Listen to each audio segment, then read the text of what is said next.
Ngồi uống cà phê trong một cái không gian rất là cổ kính, cổ xưa như thế vậy, bị bỏ hoang, cây cối mọc rậm rạp. Hút thuốc lá, nhả tàn vào trong một cái gạt tàn là thân của một trái đạn từ thời kháng chiến chống Mỹ.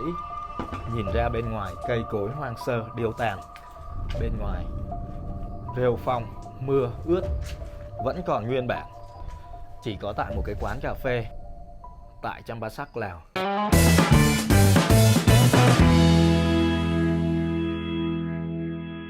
Ngày hôm nay thì mình sẽ quay phim cho các bạn xem một cái quán cà phê mang tên là 1971. Trong bên ngoài như một ngôi nhà cổ tại Lào vậy. Và năm 1971 đây chính là năm giải phóng huyện Bắc Sỏn, là một cái huyện thuộc cái tỉnh Champasak. Phía bên ngoài các bạn có thể xem đây, là đây là một ngôi nhà trước đây chắc cũng xây được từ rất lâu rồi. Và cái ngôi nhà này thì phía bên ngoài bây giờ giống như một ngôi nhà hoang vậy, chỉ có để lại cái chữ 1971 của cái quán cà phê thôi, còn để y nguyên trạng luôn. Hai bên từ cây cối đó, hoa dã quỳ, các cây cối bám và rất là hoang sơ. Phía bên ngoài thì là trưng những cái vũ khí, pháo này, những cái động cơ máy bay từ thời kháng chiến chống Mỹ. Đây, những cái động cơ này là những động cơ của máy bay đây, rất là lớn. Cái này chắc là, nhìn cái này chắc là động cơ của một chiếc máy bay phản lực đây.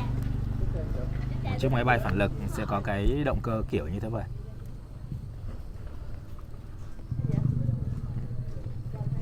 Bên này nữa cũng là một chiếc nữa. Còn phía bên trong thì Lào cũng rất là giống Việt Nam. Hông phải phải. Dạ. Cái này là coi như là nhà văn phòng điện, nhà điện lực của huyện Bắc Sỏn. Tức là trước đây là một cái nhà điện lực của cái huyện Bắc Sỏn.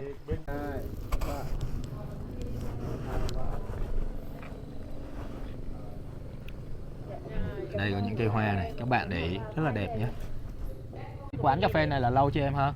Mấy năm rồi. Mấy năm. Quán đây là anh họ của anh họ. Anh họ em làm quán này luôn. Dạ. Và cái quán này là, cái chỗ này là mình thuê lại của người ta hay sao? Cái địa điểm á? Em cũng không rõ nữa, đi thuê lại á. Còn mấy cái bom mìn này, mấy cái đây là mình sưu tầm hay sao em hả? Sưu tầm lại. Kể cả những cái động cơ kia luôn, mấy cái động cơ phản lực kia là mình cũng sưu tầm lại luôn. Đẹp của em ha. Đây là các bạn sinh viên của trường đây, đi qua đây. Bọn anh còn ở đây đến khoảng tầm 3 ngày nữa và có chương trình giao lưu với lại các anh em cựu học sinh ở đây này, cựu sinh viên của trường. Bạn liên lạc nhưng mà em mắc việc không có xe được. Rồi ok. Vậy đây nhá. Dạ. Ok. Rất đẹp trai nha các bạn. Vẫn giữ bên này một cái rất là hoang sơ, giống như kiểu là một cái ngôi nhà hoang vậy. Còn trên kia không lợp luôn để cho nó rớt xuống, có cái sự ẩm ướt và nó có cái gì đấy nó hoang phế. Nón espresso. Nón espresso. No sugar. No sugar. Espresso là no sugar. Yeah, no sugar. Yes. Còn có sữa không? No. Nói được tiếng Việt à? Cho anh một cà phê đến ép nhá. Không đường, không đá, không sữa luôn. Cà phê đen. Đúng là ép máy á, espresso á, không đường, không đá. Không đá, không đường, không có sữa. Yes.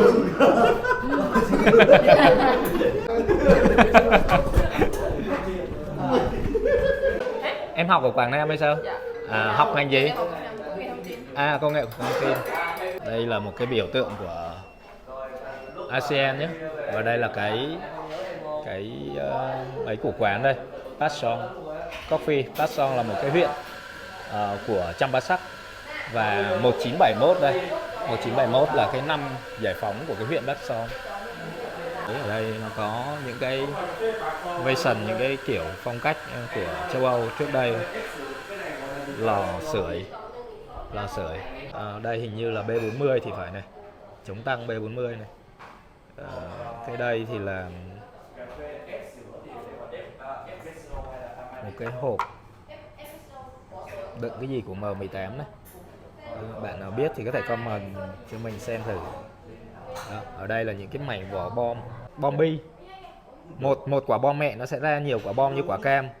Và một cái quả cam này nó nổ ra, trong này nó có thuốc nổ, nó nổ ra nó sẽ ra được những cái Đây, bi đây. viên bi như vậy này, viên bi đây viên bi này nó vào, tức là bom bi này nó sát thương cực kỳ khủng khiếp. Mẹ em trước đây kể cái bom này, nhưng mà nay em đã được thấy Một được quả bom đã giết nhiều người. và chỉ có qua Lào mới có cái cảnh. Đây là một cái gạt tàn thuốc lá nha các bạn, và nguyên bản luôn, người ta sưu tầm đây là nguyên một quả đạn luôn, nhưng mà thực ra thì đây lại là một cái gạt tàn thuốc lá. Đó, các bạn nhìn có thể thấy đây là cái gạt tàn thuốc lá này, rất là bá đạo. Đấy.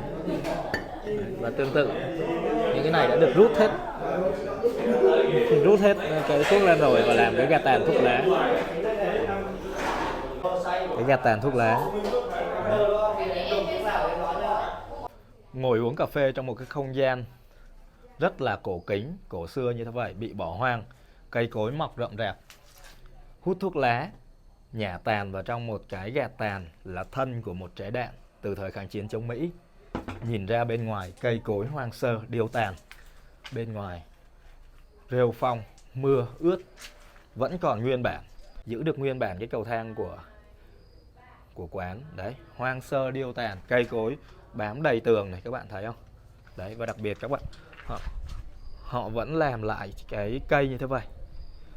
Và đi vào đây thì lạnh, mát lạnh luôn, bởi đây là một cái huyện Pát Sỏng.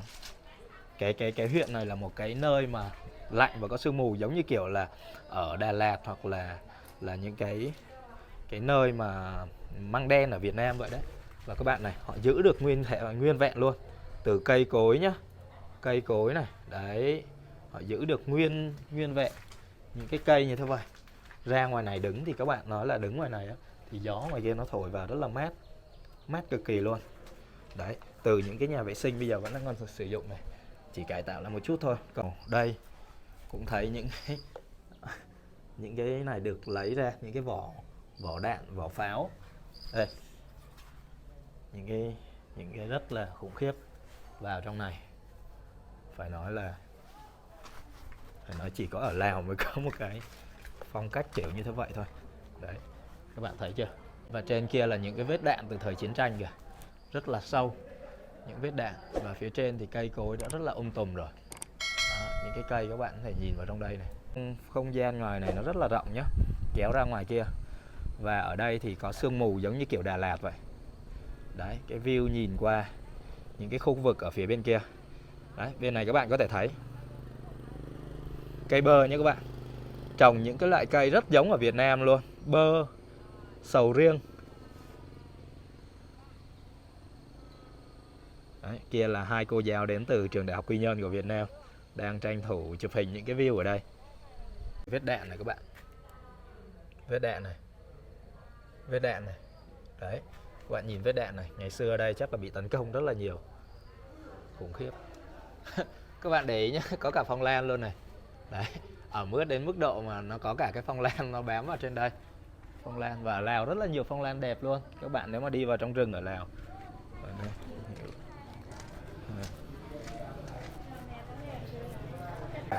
Ở bên này thì bám một cái loại củ gì đấy, gọt ra sẽ như thế này nhé các bạn. Gọt ra sẽ như thế này. 25.000 kíp, tương đương khoảng tầm 30.000 đồng Việt Nam thời giá hiện tại. Em làm cho tư nhân là một tháng khoảng tầm 15 triệu kíp, quy ra tiền Việt Nam khoảng 18 triệu. Tầm 15 triệu Việt Nam á. À, quy ra Việt Nam là 15 triệu Việt Nam. Dạ. À, còn ở bên làm nhà nước thì anh thấy là nếu mà mới về làm mà làm cho nhà nước khoảng 1,5 triệu kíp thôi. Quy đến 2 triệu. Quy ra Việt Nam là khoảng tầm 2 triệu đồng tiền Việt Nam thôi. Dạ. Hiện tại là như vậy. Do nó làm phát nhiều quá. Thế còn trước là tiền là 27, bây giờ thì còn có 1,2 thôi. 1,1 mấy. Đúng rồi, thời trước là anh qua đây là anh đổi đến 28 luôn á. Dạ. Đến 28 luôn á. Và hình như kia cũng là một bạn sinh viên của Việt Nam kìa. Đấy. Cũng không rõ làm đây. Làm bên công ty thủy điện. Ồ, vậy anh thấy vậy là nếu như mà làm ở đây thì mà làm ở tư nhân vậy tốt quá. Đến 15 triệu Việt Nam thì cũng khá là cao chứ. Mà em mới ra trường cỡ khoảng tầm, em tốt nghiệp năm bao nhiêu? Vậy là 3 năm. Còn cái khí hậu ở đây anh thấy giống như em đi Đà Lạt Việt Nam chưa? Phải đi rồi. Tương tự như vậy đó. Tương tự như vậy á, anh thấy từ cái cây cối cũng vậy luôn, có hoa dã quỳ kìa. Dạ. Chứ nó cứ lằn quanh năm rồi. Còn mấy cái năm mà như cái năm ngoái lạm phát như vậy ở đây có khó khăn lắm không em? Có Năm ngoái em mua xăng thì xăng cao nhất ở Lào cái hồi mà lạm phát á, thì khoảng bao nhiêu tiền kíp 1 lít? 7.000 mấy, 8.000 thôi. Bữa nay là 20. Cao phết. 20 kíp. 20.000 kíp. Ở đây các bạn đi học ở bên Việt Nam nhiều không em? Cũng nhiều đây, bạn đây cũng Bạn đây là học bên trường nào? bên kinh tế Đà Nẵng. Còn em là học ở Quy Nhơn. Dạ. Các bạn về đây thì cái tình hình việc làm sau khi mà học xong ở Việt Nam về thì thế nào? Cũng tùy anh ạ. Nhiều người cũng đi buôn bán thôi, nhưng mà có kiến thức thì kiếm tiền được. Cũng nhất thiết rồi đi làm những tùy hoàn cảnh mỗi người. Hôm qua anh cũng gặp mấy bạn mà học bên y á, y ở Việt Nam về cũng đi làm ở bên khối nhà nước bên mình á. Dạ. Vất vả nhưng mà thấy thu nhập cũng các bạn bảo là cũng rất là thấp luôn, cực kỳ thấp luôn. Dạ. Anh qua đây mấy ngày? Anh qua đây được 5 ngày. Thì hôm nay anh vẫn đang trong cái chương trình của đoàn là đi làm tình nguyện. Ngày hôm qua thì bên anh thì cũng có đi tặng quà với lại khám thuốc chữa bệnh cho ở trong Bát Sát ở Bát Xế. Dạ. Bát Xế. Từ đây mà vào Bát Xế là khoảng bao nhiêu cây em ha? Dạ 50 cây. Anh chị đi xa quá. Là điều tốt rồi. Như người dân ở đây thì người ta làm chủ yếu là người ta làm về cái gì em ha? Trồng cà phê. Trồng cà phê thôi. Dạ. Trồng cà phê, trồng sắn, trồng rau. Tính ra đẹp trai chứ chùa chà. Ủa, thầy ở bên Việt Nam có quen cô nào viên Việt Nam không? Có. Hôm qua anh gặp mấy bạn Lào, có bạn quen đến 4 cô Việt Nam. Có một bạn nữ hình như sắp cưới với một bạn người Việt Nam luôn á. Một bạn sau em, học sau em á. Tốt nghiệp sau em. Dạ. Cà phê bên này có vẻ là nhiều Arabica hơn ở bên Việt Nam này, cảm giác nó hơi chua chua. Thôi, và có gì ấy nhá, có gì và qua Quy Nhơn lại anh em lại gặp nhau. Dạ. Nhá. Ok. Tình chờ. Nhưng mà ở đây chắc là khách du lịch người ta đến đây nhiều lắm đúng không? Nhiều khách du lịch. Ai đến Bạc Sầu cũng hay đến quán đây. Vậy là giống như là một cái địa danh rồi. Dạ. Hay quá. Rất là thích đó chính là cái sự khai thác nhưng mà vẫn để lại được cái sự nguyên sơ của cái khu di tích đây. Cái sự nguyên sơ. Cùng với đó là cái sự sưu tập từ những cái động cơ phản lực này đó, cho đến những cái khẩu súng pháo đây, khẩu pháo đó. Uống một cái quán cà phê mà như đang ở trong một cái bảo tàng vậy. Rất là tiếc là nếu như mà ở đây nó có thêm một cái thuyết minh, những cái bộ sưu tập về vũ khí như thế này nữa, để cho người ta đến, du khách đến có thể là biết thêm được những cái về cái câu chuyện về những loại vũ khí này, cũng như về cái lịch sử của cái quá trình kháng chiến tại cái địa điểm này nữa, thì mình thấy là sẽ thú vị hơn rất là nhiều. Đây là cà phê trồn tại Lào này, trên 1 triệu một ký. Và cà phê trồn này ở Việt Nam cũng giá cũng rất là cao. Bánh mì tại Lào nhé các bạn. Bánh chuối, nó có chuối, nó có thêm một số các loại nữa. Cảm nhận khi mà qua Lào ăn bánh mì, cảm nhận nó cái mềm và nó thơm hơn là bên Việt Nam á. Giống như cái bánh mì hôm qua mình ăn á, mềm và thơm. Ngon đúng không anh? Review cho mấy đi anh. Được à? Không. Ngon mà. Nhà máy nó ngon nhá. Bánh ngon mà. Bánh mì này ngon hơn Việt Nam đấy. Ngon mà.